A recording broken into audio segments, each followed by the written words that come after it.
Now, today is World Book Day, where events are taking place across the globe to introduce children to literature and encourage them to take more of an interest in the written word. It's also been revealed that after 40 years, the children's book, The Very Hungry Caterpillar, is still going strong as it's been voted the best children's bedtime story in a survey of parents. So, with our own children, how important was it for us to encourage them to read good literature? I think it is important. I failed completely.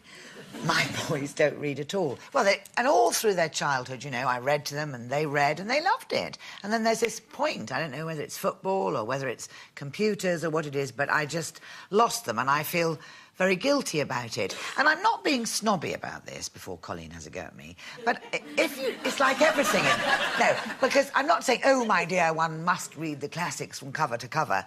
But if you don't start at the top and aim high, and at least within the school try and get people to read the best that there is, you know, and don't get me wrong, I'm happy for them to read a comic as well, anything to get them to read, to use their imaginations.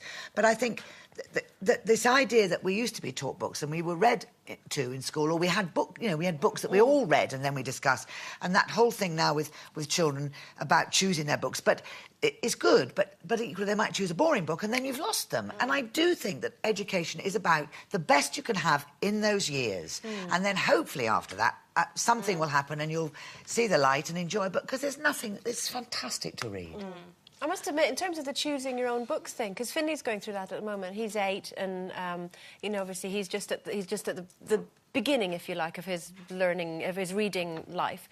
And to keep him interested, he has been allowed to choose his own books, and actually that's really helped him, because rather than reading something he's not that interested in, they're quite funny little stories now that they have. So when we do it together at home, you know, he reads to me, we can talk about it and engage with it a little bit more. And at his age, I think it helps. I do agree with you, though, that as you get older, that you need to be stretched a little bit. You need to be pushed, and that's where the Dickens and the Shakespeare and all that sort of thing. Although you might not read it in everyday life, if at school you need to be pushed. It's done well. That's the trouble. I think as long as they're reading, and I am impressed at the moment with the school that, you know, it's really big at school about reading. I mean, it's the one homework Kira has every single night is reading. And she loves reading books. And I grew up, you know, my dad was a very big reader, and we all became readers, and I remember him sitting there reading me bedtime stories and stuff. I do think, I love the fact that kids read, and I do think it's important. But I don't think, you know, there is a bit of snobbery about, yes, but they should, you know, read the classics and they should read Shakespeare. And I think the problem is that when they get to that part of school where they actually do have to read Shakespeare, some of them, especially if they're doing drama, that's when they go, oh, I'm bored reading. Because it's hard, it's a hard read. Not taught well, not that I know, because I've never read Shakespeare. That's it. I mean, if it's not inspiringly taught, then they're going to be bored. I have to say, in my experience of talking to other mums and dads about this, it does seem that no matter how well read, no matter how encouraging the parent is or not, that your children will decide whether they're booky or whether they're not. You know, and Matthew, who's now 21, I could not force him. He wasn't even that interested in being read to, unlike Louis, but he won't let me do voices, which I get really fed up about. He goes, Mummy, can you just do it without the voices? But Louis absolutely loves it, and like at Finley's school, they're in a band, you know, in a coloured band, so they could sort of choose within that. But, I mean, I loved it, but the trouble is, I still like the same books that I had then. I still get a little sort of excited thing over finding a Janet and John book. Not the ones that have been relaunched, but I'll go in and Louis goes to me, why are you smelling those books? It's because there's a smell of a Janet and John book that just isn't anywhere else. And I'll bring it, that like that. Do you remember? And there was a certain green which I can't see. I mean, I think that's even a slightly more modern one than there was. But I just love those, just the pleasure, and I can still remember the little stories and everything. I love Janet and John books. Wind in the Willows.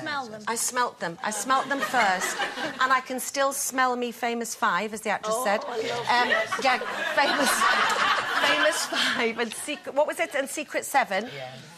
Well, you see, I was a classic. I did Wind in the Willows, you see. There's nothing like... Well, Ratty and Mole, you know, you can't beat them, really, can you? Never mind Janet and John. Talking about, you know, reading funny voices, have you ever done a CD, an audio CD of a children's book, and then played it to your children? I used to play them to my children, and I'd done them professionally, and I'd proudly put it in, and we'd all be listening, and I'd be... And they were just... I'd bored myself to sleep. I know. But the thing is, just quickly, Matthew, who was never a reader at school, you couldn't force him to read at all, now at nearly 21, devours them. Yeah. Absolutely devours them. Loves all sort of philosophy books, you know, anything to do with Stephen Fry. Well, it does save him talking to me, yeah. He's probably sniffing them, you don't know. OK, if you're